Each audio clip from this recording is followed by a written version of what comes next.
नमस्कार दोस्तों, आज के हमारे इस वीडियो में हम आपके लिए भाई बहन के पवित्र त्योहार रक्षाबंधन की एक बहुत सुंदर कहानी लेकर आए हैं। एक समय की बात है, किसी नगर में एक साहूकार के 3 बेटे 3 बहुएं रहते थे।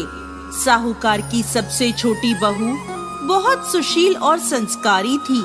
साथ ही वो भगवान कृष्ण की अनन्य भक्त थी। सावन के महीने में साहूकार की दोनों बहुएं रक्षाबंधन के त्योहार पर अपने अपने पीहर जाने की तैयारी करने लगी। सुबह जल्दी उठकर घर का सारा काम करने लगी तो छोटी बहू ने पूछा, क्या बात है दीदी, आज इतनी जल्दी जल्दी काम क्यों कर रही हो? तो उसकी जेठानियां बोली, कल रक्षाबंधन का त्योहार है, हम सभी को अपने अपने भाई को राखी बांधने अपने पीहर जाना है। तेरा तो कोई भाई नहीं है, तू क्या जाने रक्षाबंधन के त्योहार का महत्व, भाई बहन के रिश्ते का महत्व। छोटी बहू को ये बात बहुत बुरी लगी और वो भगवान श्री कृष्ण की प्रतिमा के समक्ष खड़ी होकर खूब रोई और बोली, यदि मेरा कोई भाई होता तो आज मैं भी अपने पीहर जाती। अगले दिन रक्षाबंधन का त्योहार था। सुबह सुबह उसके घर उसके दूर के रिश्ते का एक भाई आया और आकर साहूकार से बोला, ये मेरी बहन है, मैं इसके दूर के रिश्ते का भाई हूँ और इसे रक्षाबंधन के त्योहार पर अपने साथ अपने घर ले जाने आया हूँ। तब साहूकार का बेटा बोला, लेकिन इसका तो कोई भाई नहीं है, तुम कौन हो? उसके समझाने पर साहूकार और उसका बेटा मान गया और छोटी बहू को उसके साथ भेजने को तैयार हो गए। परंतु छोटी बहू के पति के मन में कुछ शंका थी। वो बोला, आप इसे ले तो जाइए, परंतु इसे वापस लेने मैं खुद आऊंगा। ऐसा कहकर उन्होंने छोटी बहू को उसके भाई के साथ रवाना करा। रास्ते में चलते चलते छोटी बहू ने अपने भाई से कहा, भैया तुम इतने सालों तक कहाँ थे और पहले मुझसे रक्षाबंधन पर कभी राखी बंधवाने क्यों नहीं आए?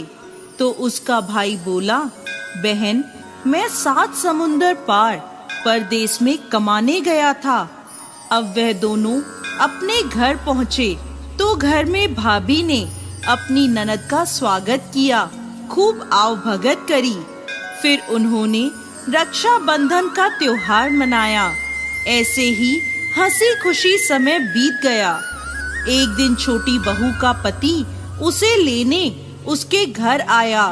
महल जैसा घर और ऐशो आराम देखकर वो चकित रह गया। भाई और भाभी ने उसकी खूब आवभगत करी।